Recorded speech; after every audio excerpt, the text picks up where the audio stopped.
vamos a tener como tema la santidad y el servicio a Dios. La santidad y el servicio a Dios. Antes de iniciar el estudio de este pasaje de Isaías capítulo 6, Cristo dijo en Mateo 22:14 que muchos eran llamados y pocos escogidos. ¿Qué significan estas palabras de Jesucristo? Simplemente que muchas personas han sido llamadas por Dios para ministrar a la gente, pero pocos quieren responder a este llamado. Hay muchos de ustedes en la alabanza, en seguridad, en decanes, en sus casas, de los que nos ven por la televisión, de todo índole, de toda clase de personas, que Dios los está llamando desde hace mucho tiempo. Pero sin embargo, ustedes todavía creen que el mundo tiene algo mejor para sus vidas, que hay una mejor paga en el mundo y que tal vez si se entregan un poco más a Dios, se van a perder las bendiciones que Satanás les ofrece a través de los placeres, a través de los negocios, a través de la vida. Y esta es precisamente la forma como el enemigo actúa. En Apocalipsis acaba la Biblia diciendo que el diablo 3 veces se menciona, engaña a la gente, engaña a las naciones, te pone un velo y te hace creer que esta vida te ofrece algo mejor que lo que Dios te está ofreciendo. Y el engaño es hecho a un lado cuando tú le crees a Dios. El que no escatimó a su Hijo, ¿cómo no nos dará todas las cosas si nosotros se las pedimos? Si aquel que dio a su Hijo en la cruz del Calvario te demostró cuánto te ama, cuánto más nos dará todo lo que nuestra vida necesita. Dios sabe que tú necesitas un esposo, que necesitas una esposa, que necesitas, a Él le encanta a Dios que nos divertamos. Dice en 1 Timoteo 6, 18 al 22, diles que Dios quiere que disfruten la vida. Dios quiere que disfrutemos la vida, que podamos estar contentos, que podamos tener paz, que podamos progresar, que podamos prosperar, que tengas una casa grande, una casa chica, pero que en todas estas cosas tú puedas tener su paz y su seguridad de que estás contento con tu matrimonio, con los hijos que Él te quiere dar. Y por otro lado viene el enemigo y te dice, ¿de veras Dios dice esto? ¿Con que Dios ha dicho? ¿Le vas a creer a Dios? Y la mentira que le dijo a Eva se vuelve a repetir en las mentes de todas las personas. ¿De veras tú le crees a Dios? Y aquí está todo el dilema en creerle a Dios. Ahí se resuelve absolutamente todo. En el año en que murió el rey Usías, el Señor le da una visión a Isaías y lo arrebata, lo rapta, se lo lleva a Isaías al cielo en su espíritu, desde luego, como lo hizo con Ezequiel, como lo hizo con Enoc, nada más que Enoc ya no regresó, como lo hizo con Elías y Elías tampoco regresó, pero como lo hizo también con Pablo en el Nuevo Testamento y regresó al mundo, y con el apóstol Juan que escribió Apocalipsis y en el cielo vio todo y regresó a la tierra. Así le pasó al profeta Isaías. En este año en que Usías muere, era el año histórico donde más grande estaba Israel en una desintegración social. En primer lugar, Dios necesitaba un hombre como lo sigue necesitando actualmente para poder enfrentar la generación en la que estamos viviendo. Y antes de que Dios nos envíe al mundo, necesitamos ver estos 5 puntos críticos que todos nosotros necesitamos para poder enfrentar la realidad de que Dios es santo y de que sin esta santidad nunca podremos funcionar con Él. En primer lugar, vemos que el joven Isaías necesitaba este encuentro con Dios para que su fe se fortaleciera. Necesitaba primero saber quién es Dios. Nadie puede servir a Dios hasta no saber que Dios es santo. Que Dios es santo, santo, santo. Y hasta que tú asimilas esta verdad y entiendes que la santidad de Dios no le permite ver el mal, es cuando comienza el temor de Dios en tu corazón a crecer y experimentar la santidad. Y comienzas a través de la vida a descubrir que mientras más santo eres y mientras más le dices al pecado no, y a las caricias de tu novio no te me acerques, y a las tentaciones, y caminas en esta santidad, vas descubriendo cuánta paz tienes, cuánta bendición tienes, cuánta satisfacción tienes, cuánta seguridad tienes en tu vida y cuánto arde tu pasión por Dios. Porque sin esta santidad es imposible ser feliz, es imposible prosperar, es imposible que nos vaya bien, es imposible tener un buen carácter, una buena actitud hacia la vida sin la santidad. Isaías necesitaba más que cualquier otra cosa saber que era el Dios soberano del universo, el creador de todas las cosas, la majestad suprema de todo lo que existe. Él es un Dios santo. En segundo lugar, Isaías necesitaba, antes de ir a cumplir su ministerio, ser humillado. Dios nos dice: humíllense bajo la poderosa mano del Señor para que seas exaltado en el momento adecuado. Esto significa que Dios nos da dos opciones: o nos humillamos nosotros o nos humilla Él. ¿Qué prefieres? ¿Cuándo podemos humillarnos nosotros? Cuando, por ejemplo, tú estás ante una autoridad, por ejemplo, aquí en la iglesia, y te dice alguien: un edecán es tu autoridad, una de seguridad es tu autoridad, un pastor es tu autoridad, y te dice algo y tú sabes que está mal lo que te está diciendo, pero por causa de su nivel de autoridad en que se encuentra, te humillas y le dices: yes sir, no sir, sí señor, no señor. Después discuto y después averiguo, pero por mientras tanto tú eres mi autoridad y me someto a lo que tú me estás diciendo. Una esposa se somete al esposo aunque sabe que el esposo es injusto, y se está humillando ante el esposo porque ella dice: es que esto no es justo. Ok, tampoco fue justo que crucificaran a Cristo. Entonces tenemos oportunidad de humillarnos todos los días ante la gente. Allá afuera alguien te dice: no te estaciones aquí, y tú te paras, y esa prepotencia, esa rebelión que traemos por naturaleza, es lo que Dios quiere aplastar. Es lo que Dios quiere hacer como polvo, porque no sirve en el reino de Dios tener esa actitud en el mundo de levantarte y alegar todo y discutirlo todo y decir: pues yo soy el que estoy bien, y ¿por qué me voy a humillar dentro de ti? ¿Por qué te voy a hacer caso a ti? Porque Dios es la forma en la que nos puede exaltar. Cuando escogemos la humillación, Dios nos exalta. Pero cuando nos resistimos a ser humillados, entonces no le queda a Dios más que Él aplastar nuestro orgullo. Y Isaías necesitaba ser humillado, porque nadie sirve en el reino de Dios sin que antes hayamos ser humillados. Necesitaba verse ante los ojos de Dios cuán terrible es a los ojos de Dios el pecado de nosotros y el pecado del pueblo de Dios. En tercer lugar, Isaías necesitaba ser sacudido con un espíritu de urgencia y una pasión que ardiera en su corazón por los perdidos. Todo esto con la conciencia de los juicios futuros de Dios. Nadie puede servir a Dios hasta que no está seguro cuánto ama Dios a los perdidos, cuánto ama Dios a las almas. Hace poco tuve la oportunidad de compartirles ahí en Dallas a un grupo de pastores de la Alianza de Dallas, y les compartía sobre Ezequiel 8 y 9 y 10, y les decía: cada vez, hermanos amados, veo en mis viajes a pocos pastores que tienen amor por las almas, que verdaderamente ven a las almas como sufridas, como personas que necesitan. Todos necesitamos en esta mañana que alguien nos abrace, que alguien nos diga: te amo, que alguien te diga: estoy contigo, que alguien te diga: estoy sufriendo junto contigo, porque todos estamos sufriendo.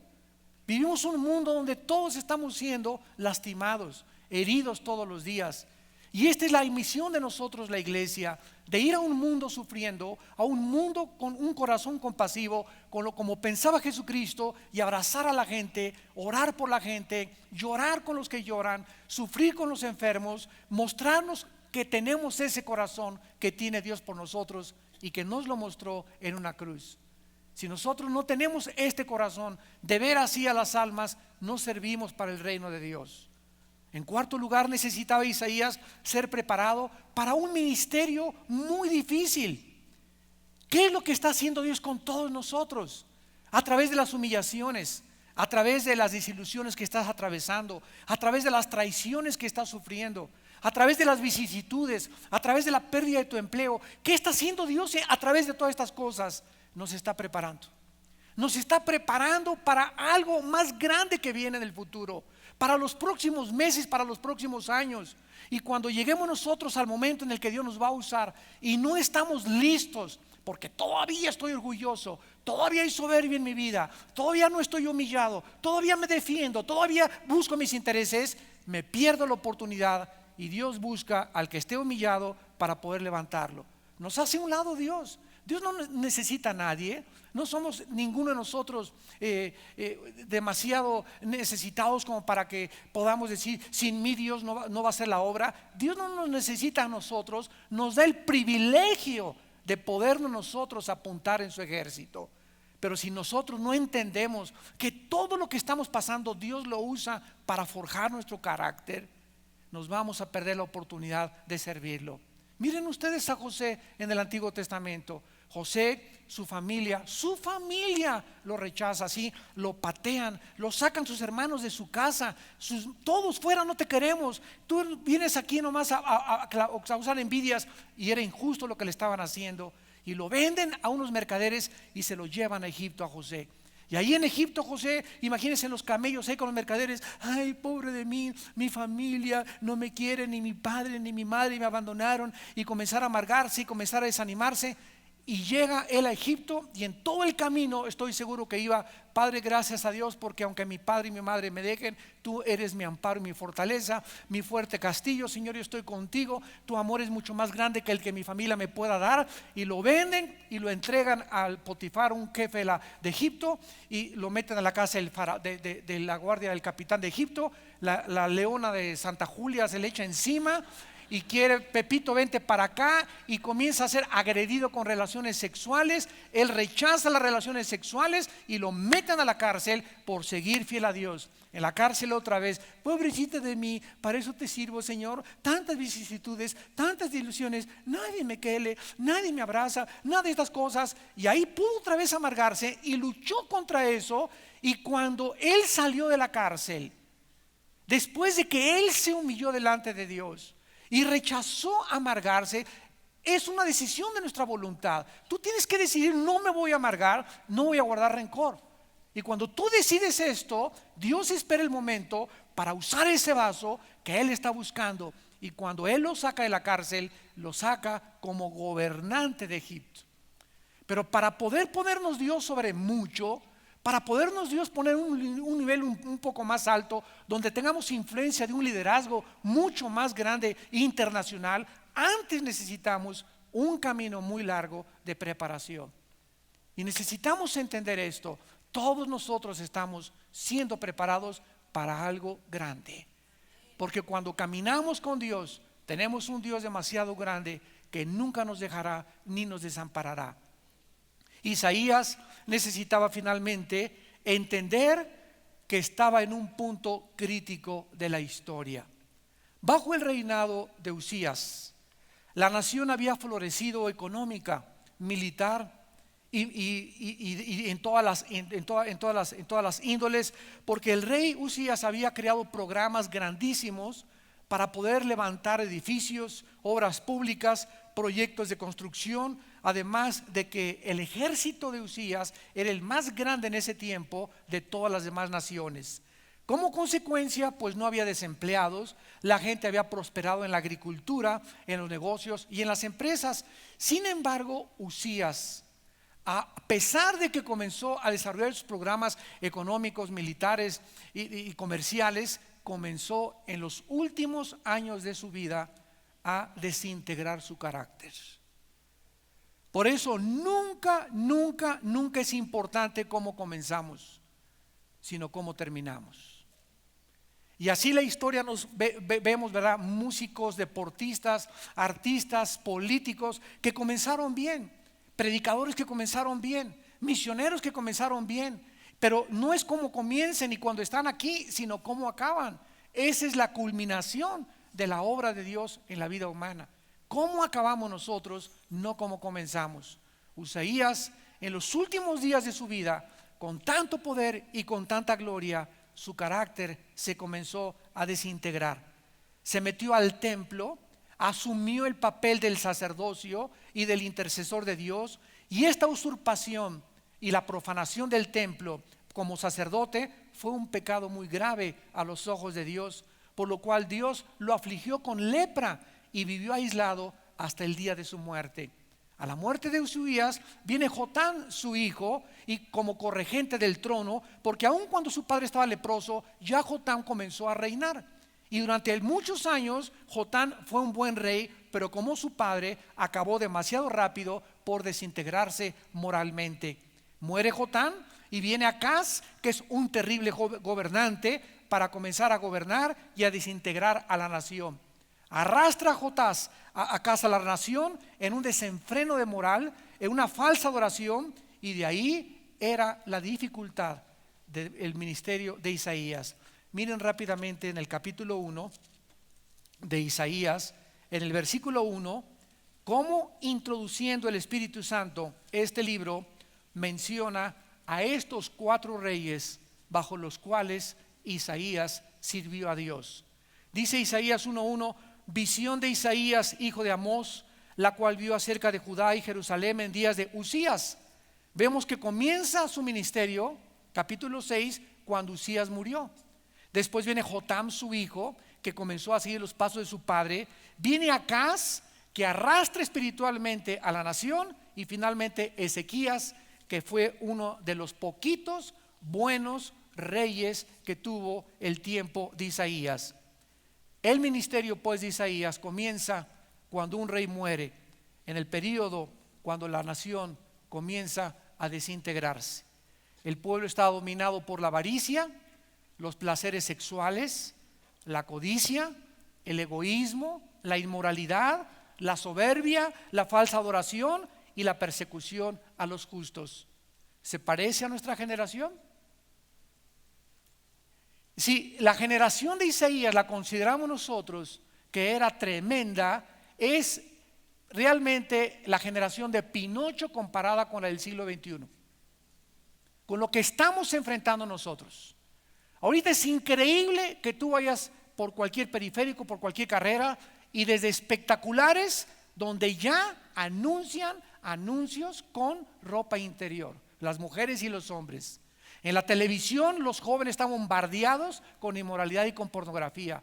En los programas de radio, en los programas en el cine, en cualquier lado donde vayamos, por todos lados estamos viendo que nuestra mente, que es donde se libra la batalla, está siendo bombardeada con adulterio, con fornicación, con homosexualidad, con ateísmo, con humanismo, con dianética, con sectas, con filosofías orientales. Nunca jamás la humanidad había sido tan atacada moralmente como la generación que estamos viviendo. Ante esta generación tan tremenda que estamos viviendo, ¿qué se necesita? Hombres de hierro, mujeres guerreras, hombres santos, mujeres santas, que le digan no al mundo, que estén dispuestos a pagar el precio de ser siervos de Dios para influir en la generación y para que no suceda lo que sucedió en tiempos de Abraham. Abraham, voy a destruir Sodoma y Gomorra, ya no soporto la maldad. Señor, tú eres un Dios justo, déjame encontrar 50 justos y perdonas a Sodoma. Sí, Abraham, perdono a Sodoma si hay 50 justos. No encontró Abraham 50 justos. Señor, no los encontré, pero déjame buscar 40. Ok, Abraham, ve y busca 40 y no los encontró. Para no hacer el cuento largo, Abraham no encontró ni 10 justos. ¿Saben por qué Abraham le dijo a Dios al final? Si encuentro 10 ya, ¿lo perdono? Porque la familia de Lot eran 10 personas. Y todos se murieron menos él con 3 de sus familiares, 3 de sus hijas y su esposa. La esposa se convierte en estatua de sal. Las dos muchachas se vuelven inmorales y emborrachan a su padre y tienen incesto contra él, de lo cual nacieron los moabitas y los edomitas. Y solo Lot pudo ser salvado de toda esa inmoralidad porque no había un solo justo y el único que había era un carnalote de primera categoría. ¿Qué significa esto? Que Dios no destruyó a Sodoma por la homosexualidad. Dios no destruyó a Sodoma por la degradación. Dios destruyó y Dios destruye al mundo cuando no encuentra justos. Si tú eres en tu familia el único justo que hay, sabes una cosa, tú eres la sal de tu familia y por tu causa, por tu santidad, por tu entrega, Dios no ha juzgado tu familia. Si tú en tu salón de clases eres un justo y eres una muchacha que rechazas a todas las demás y te mantienes firme contra la corriente tan fuerte y vas en contra de los vientos y en contra de la filosofía y no te importa que te persigan y que te calumnien y que no seas igual que las demás, esa santidad que tú tienes en tu vida es como algo que emana una radiación que comienza a emanar, que va a contagiar sin que tú te des cuenta a muchas de tus amigas, a muchos de tus amigos que van a ser derrotados por la luz porque las tinieblas no prevalecen contra la luz y finalmente los vas a ver que ese fruto tuyo valió la pena por haber sido diferente a los demás. Ustedes son la sal de la tierra, pero si la sal pierde su sabor, ya no somos ni servimos para nada más que para ser pisoteados y burlados por la humanidad. Vemos pues en Isaías capítulo 6 que fue históricamente en el año en que murió Usías. Cuando Isaías ve a Dios sentado sobre un trono alto y sublime y sus faldas, dice Isaías, llenaban el templo. Isaías ve a Dios majestuoso, excelso, magnífico, todopoderoso, celestial, exaltado, el ser más alto del universo, el altísimo, el más elevado, el que tiene el control de todas las cosas, el rey de reyes, el señor de señores, sentado en su trono. Isaías no tenía la Biblia completa como la tienes tú y como la tengo yo, para que podamos nosotros también ver a Dios en la Biblia como lo estaba viendo Isaías. Cuando Daniel vio a Dios, dice en el capítulo 7 versículo 9, miré cuando fueron puestos tronos. Ya Daniel tiene otra visión de Dios, pero ya al final de la humanidad. Y se sentó un anciano de días cuyo vestido era blanco como la nieve. Y Daniel 7:9, el pelo de su cabeza como lana limpia, su trono llama de fuego y las ruedas del mismo fuego ardiente. Un río de fuego procedía y salía de delante de él y millares le servían y millones de millones asistían delante de él. El juez se sentó y los libros fueron abiertos. Cuando el apóstol Pablo habla acerca en el Nuevo Testamento, en el libro de Colosenses capítulo 1 versículo 15 acerca de Dios, dice Pablo, Él es la imagen del Dios invisible, hablando de Jesucristo, el primogénito de toda creación, porque en Él fueron creadas todas las cosas, las que hay en los cielos y las que hay en la tierra, visibles e invisibles, tronos, dominios, principados, potestades. Todo fue creado por medio de Él y para Él, y Él es antes de todas las cosas y todas las cosas en Él subsisten. Este es el Dios que sirves. Este es el Dios que se reveló en Jesucristo. Este es el Dios que ha entrado en tu vida. Este es el Dios que mora en nuestro corazón. Este es el Dios que nos dice: nunca te dejaré ni nunca te desampararé. Este es el Dios que te pide que lo sigas. Este es el Dios que te pide que creas en Él, que creas en sus promesas, que le entregues tu vida, que niegues a ti mismo tu ego, que cargues una cruz y que le sigas, porque las recompensas son infinitamente inimaginables con lo que tú puedas algún día en tu vida alcanzar en comparación con lo que el diablo nos quiere dar. Este es el Dios que tenemos que tener en nuestra mente, en nuestro corazón, un Dios grandísimo, un Dios majestuoso. Su Hijo está exaltado sobre todo dominio y toda autoridad. Dice Mateo 28, todo control, todo dominio me ha sido dado a mí, dijo Jesucristo. Pero los únicos que se han sometido a este dominio es la iglesia. Y aún muchos de la iglesia no están sometidos al señorío de Jesucristo. Pero cuando nos sometemos a este señorío de aquel que es Rey de reyes y Señor de señores, no te imaginas lo que Dios hace con tu vida si tú eres paciente y esperas el tiempo en el que Él te va a exaltar.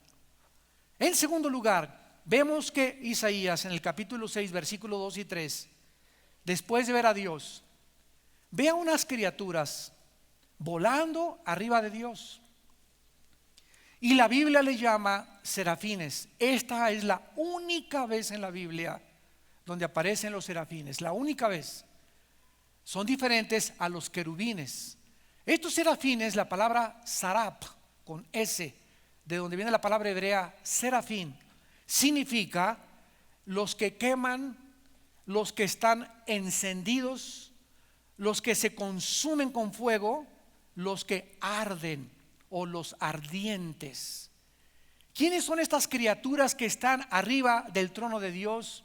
Y dice la Biblia que con 2 alas cubrían sus rostros, indicando con esto su humildad de ni siquiera atreverse a ver la santidad de Dios. Con 2 alas cubrían sus pies, indicando con esto la reverencia que ellos tenían para acercarse a Dios. Y con 2 alas volaban, indicando con esto su ministerio continuo de proclamar la santidad y la gloria de Dios. Cuando yo estaba pensando en estos días, en estos serafines, yo me preguntaba, Señor, ¿cómo es posible que estos serafines, que están arriba de ti, excelsos volando sobre ti, y cuyo único ministerio es continuamente proclamar: santo, santo, santo es el Señor, Jehová Dios de los ejércitos, toda la tierra está llena de su gloria? ¿Cómo es posible que ellos se tapen los ojos, siendo criaturas tan puras y tan maravillosamente creadas, y no les permitas aún a ellos ver tu santidad directamente a tus ojos? Ahorita nos dices, ¿verdad?, en primera de Timoteo, que Dios es luz y que ningún ser humano lo puede ver. Pero nos dices que cuando muramos, Job lo mencionó, en mi carne he de ver a Dios. Cuando lleguemos nosotros al cielo, los ángeles y los querubines se van a sorprender y van a decirle a Dios: oye, Señor, ¿cómo es posible que Abraham andaba vendiendo a su esposa? David se metió quién sabe con quién. Pablo mató a cristianos. Nosotros nunca hemos hecho nada y no nos dejas verte. Y a estos malhechores, ex prostitutas, ex borrachos y jugadores, les permites ver tu rostro. Y Dios les va a contestar: porque eso se llama la gracia. La gracia, la que los ángeles no han conocido. Los ángeles no saben lo que es la gracia ni la misericordia de Dios. ¿Se acuerdan ustedes de la historia del hijo pródigo? Que había el hijo bueno y el hijo malo, y el hijo malo se va y desperdicia su vida y regresa, y el padre hace fiesta y le dice: mi hijo perdido era, ahora es hallado, pónganle anillo, traigan el becerro más gordo. Y el hijo, que siempre había sido una blanca paloma, que le decían San Crisóstomo, que se creía bueno, que siempre había sido religioso, persinado y con golpes de pecho y con sus estampitas que se persinaba todos los días, y le dice: ¿cómo es posible que mi hermano haya hecho todas estas cosas y tú le hagas una fiesta más grande? A mí jamás me has hecho una fiesta así. Y es lo mismo que se repite otra vez, porque a los que mucho se les perdona, mucho aman. Es precisamente la gente la que se cree buena, la más difícil de poder adorar y buscar a Dios. ¿Por qué? Porque siempre se han creído buenas, y antes de buscar a Dios tenemos que saber que los mismos querubines son santos, y que a los ojos de Dios nosotros no podemos más que humillarnos ante su presencia. Y esto fue precisamente lo que sucedió. Por causa de que ninguna persona puede tener esta santidad como la que tiene Dios y esta perfección moral, debemos acercarnos a Dios y tener la misma actitud que tuvo Isaías cuando vio esta majestuosidad, esta magnificencia, esta gloria, donde los mismos querubines se tapaban los ojos con las alas en reverencia y en humildad de la santidad de Dios. Dice la Biblia en el versículo 5 que entonces dijo Isaías 6: ¡ay de mí! Esta es la expresión de dolor. Cuando nos damos cuenta cuánto pecado hay dentro de nosotros. ¡Ay, Señor! Tengo pensamientos tan terribles, Señor. Oh Dios, tengo aquí unos pensamientos, unas intenciones de que quiero hacer esto, quiero hacer aquello. Algo dentro de mí quiero ir en contra de tus leyes. Algo dentro de mí me dice que no te crea. Algo dentro de mí me dice que debo rebelarme, que debo ir en contra de que no es cierto que eres santo, que no es cierto que me vas a hacer feliz. Toda esta fuerza dentro de nosotros que nos lleva a ir en contra, rechazar la ley de Dios, la luz de Dios y hacer nuestra voluntad. Y centrarnos en nuestro ego y buscar solamente mi felicidad, mis intereses, sin buscar lo de los demás. Y tener el sentir que hubo en Cristo Jesús es lo que la Biblia llama pecado. La pecaminosidad del pecado. William Shakespeare le dijo o le llamó al pecado el defecto trágico. Carlos Marx, la lucha de clases. Sigmund Freud, el medio ambiente. Otros, ¿verdad? La educación. Y el mundo está tratando de buscar y ponerle un nombre a esa fuerza autodestructiva con la cual nacimos y que ni los psicólogos ni los psiquiatras explican más que la Biblia. Y a eso que el mundo no le puede calificar ni tampoco definir, la Biblia le llama pecado.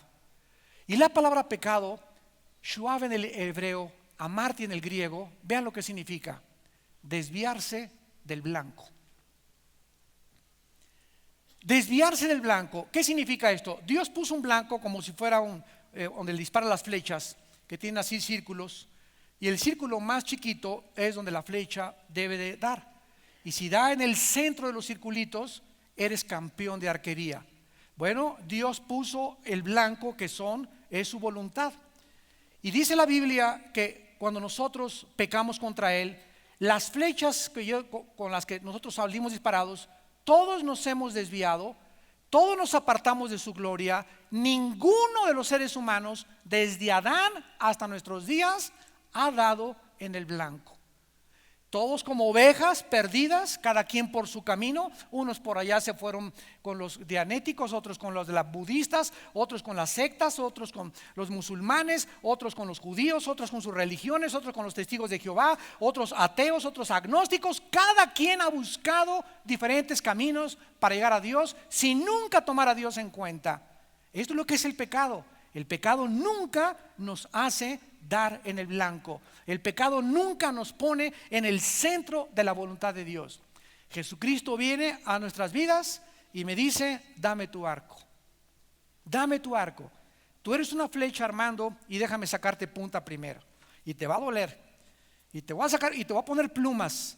Y cuando estés listo te voy a disparar. Y vas a comenzar a volar y dar en el centro de la voluntad de mi Padre Celestial.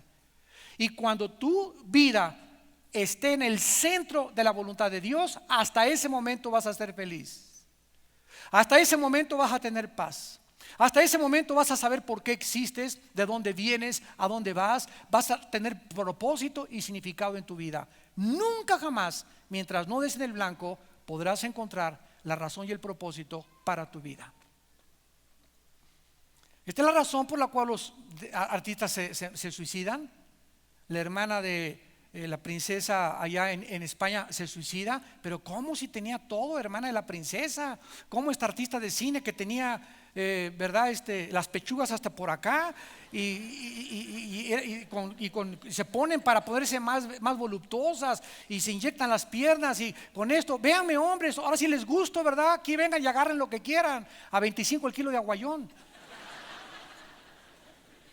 Y son deportistas, y son golfistas, y son artistas de cine, y son políticos, y ya llegué aquí, ya soy gobernador, ya soy presidente, ya soy diputado, ya soy senador. Y todas estas personas, cuando llegan ahí a donde creyeron que era la cima y el éxito, ahí algo les pasa, ahí se comienzan a descomponer.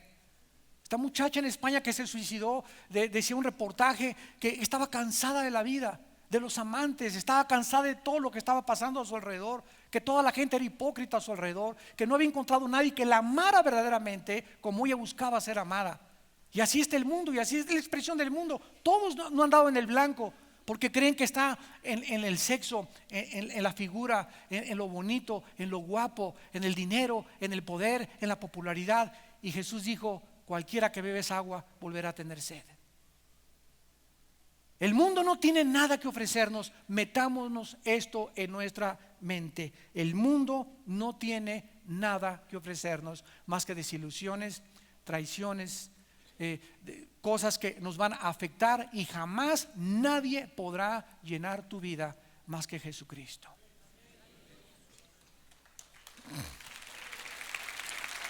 Dice la Biblia que entonces Isaías clamó: ay de mí que soy hombre de labios inmundo, y habitando en un pueblo de labios inmundo, estoy parado ante el Santo. Los serafines se están tapando los ojos con sus alas, y yo estoy con mi pecado delante de ese Santo. No puedo yo seguir vivo. Yo tengo que morir en este momento, porque la paga del pecado es la muerte. Y es precisamente este sentimiento de pecaminosidad. Y cuando venimos en las mañanas todos los días antes de acostarnos ante Dios Padre, en esta mañana vi estas cosas. Hojeando esta revista me detuve con estas figuras. Iba manejando el periférico y me quedé como menso viendo los espectaculares ahí con estas mujeres ahí en ropa interior. Señor, tengo estos pensamientos aquí. Es al conocer la santidad de Dios. Hoy le dije a mi esposa cosas que no le debía haber dicho. Hoy tuve esa actitud. Hoy tengo dinero para pagar una deuda y no le he pagado. Me estoy haciendo el pato con lo que estoy debiendo. Hoy debí haber dado mi diezmo y no te lo di. Es esa sensibilidad al pecado lo que nos hace capaces de servir a Dios. Esa hipersensibilidad de que verdaderamente seamos frágiles ante la santidad de Dios, que podamos con todo nuestro corazón sentirnos culpables delante de Dios. ¿Qué sucedió en ese momento? ¿Por qué Isaías atribuye a la boca su pecado? ¿Ya lo notaron? Siendo hombre inmundo de corazón. ¿Eso dice?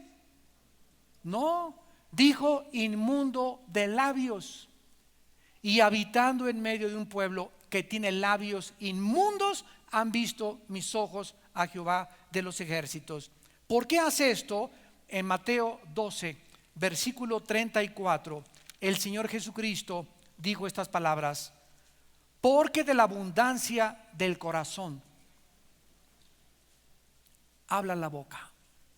Y dice también en Mateo capítulo 15, versículo 18 al 19, Mateo 15, 18, pero lo que sale de la boca del corazón sale, y esto contamina al hombre, porque del corazón salen, y la expresión del corazón es nuestra boca. A través de nuestras palabras salen los malos pensamientos, los homicidios, los adulterios, las fornicaciones, los hurtos, los falsos testimonios, las blasfemias.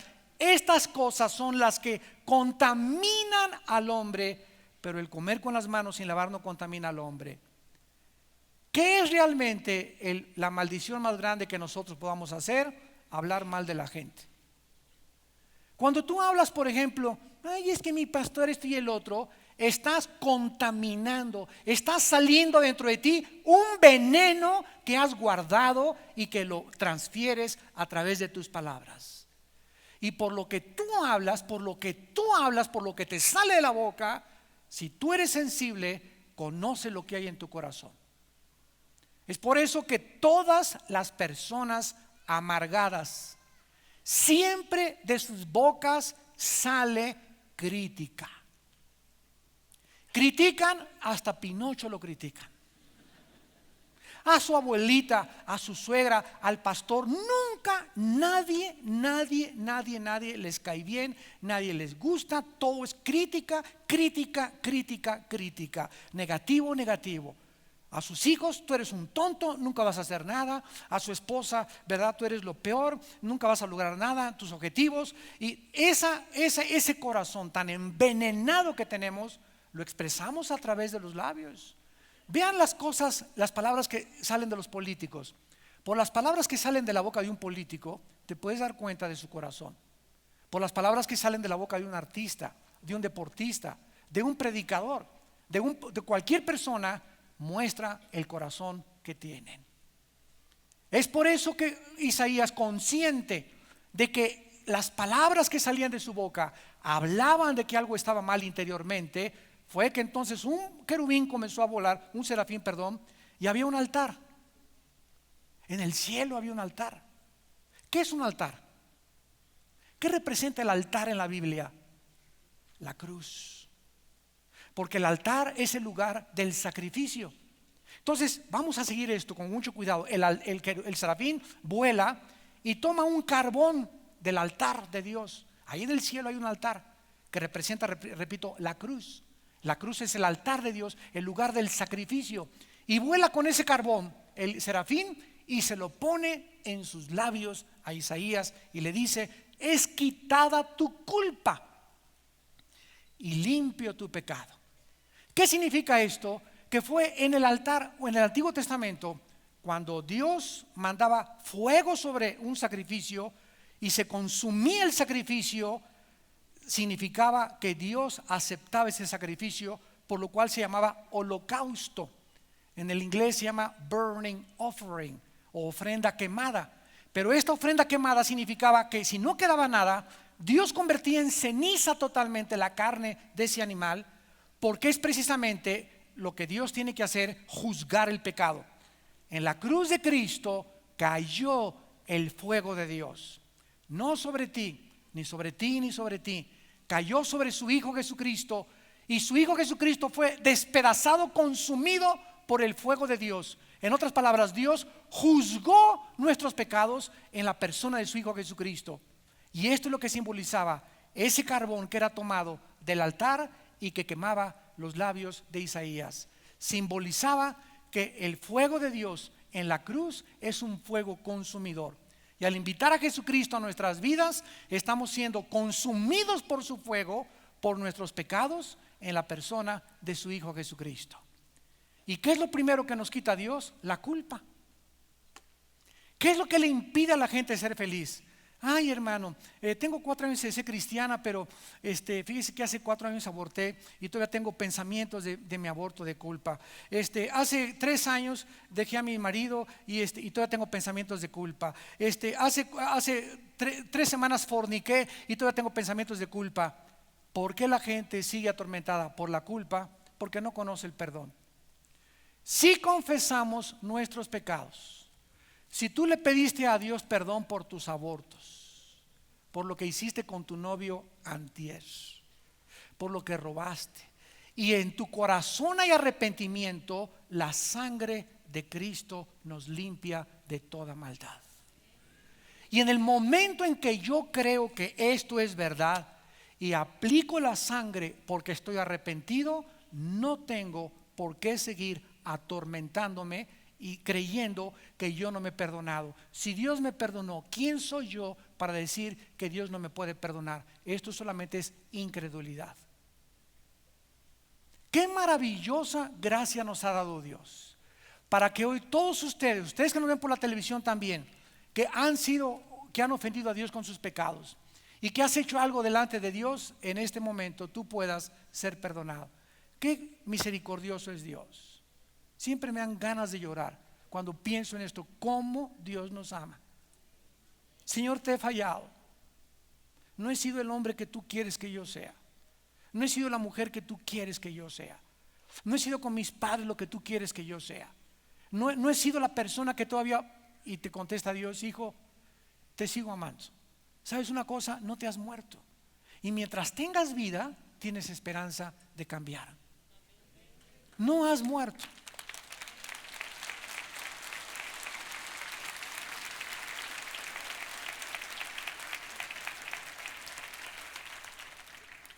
Finalmente Isaías se rinde ante Dios y oye la voz en el versículo 8, Isaías 6, versículo 8, para terminar, que dice: oí la voz del Señor. Es Dios el que en el cielo gritó y dijo, Isaías lo oyó: ¿a quién enviaré?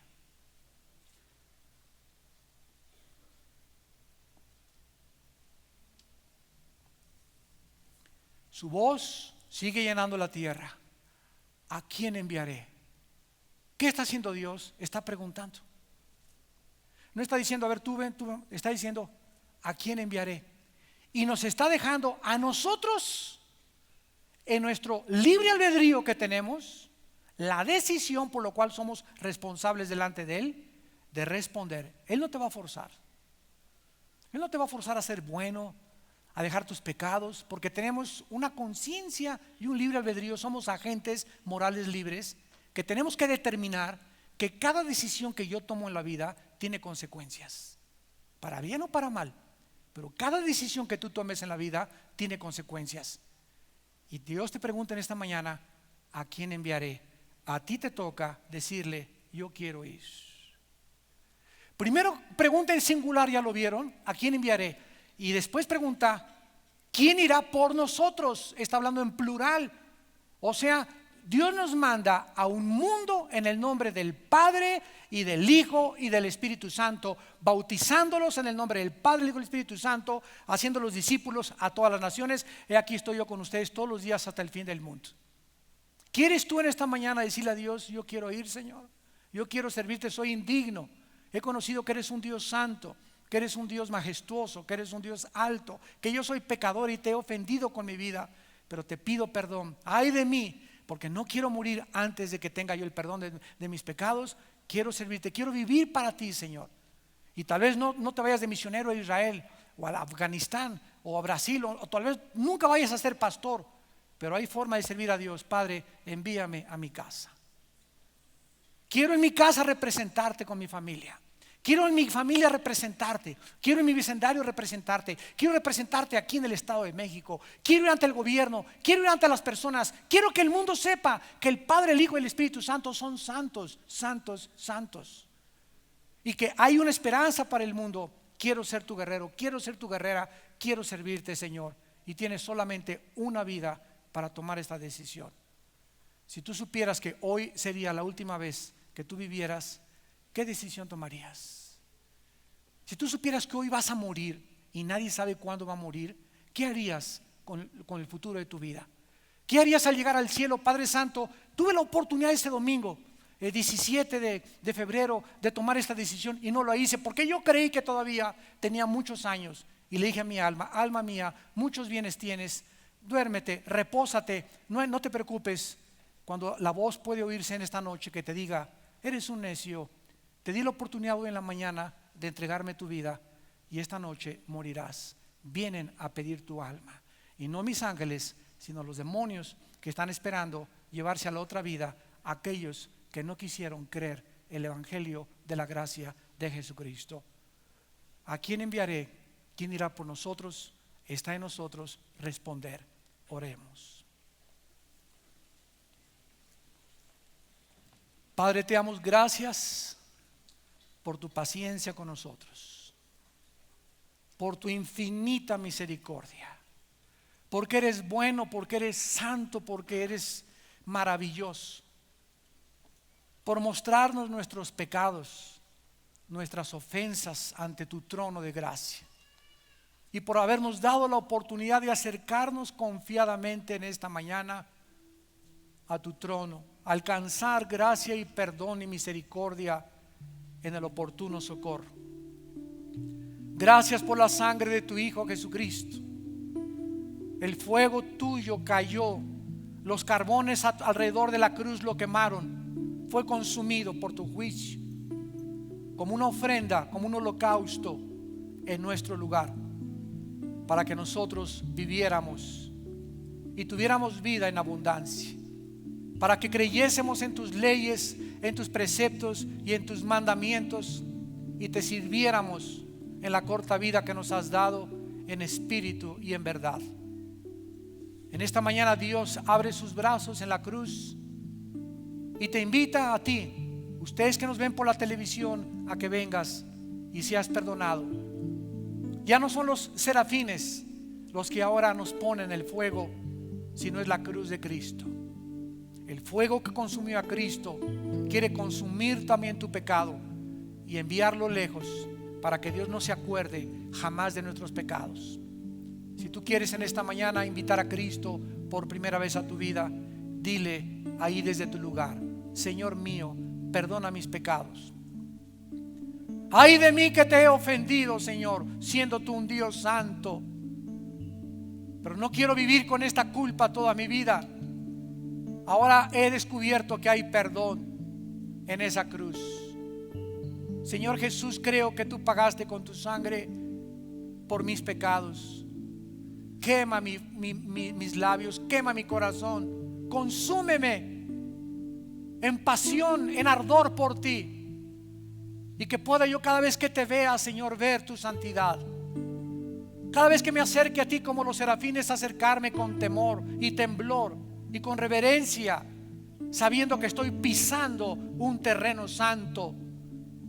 Oh Dios, amplía el conocimiento de tu santidad en mi vida. Dame un concepto mucho más elevado de tu presencia, de tu existencia, para poder yo servirte y ser santo en toda mi manera de vivir. Porque te lo pido y te doy las gracias en el nombre de Jesús. Amén.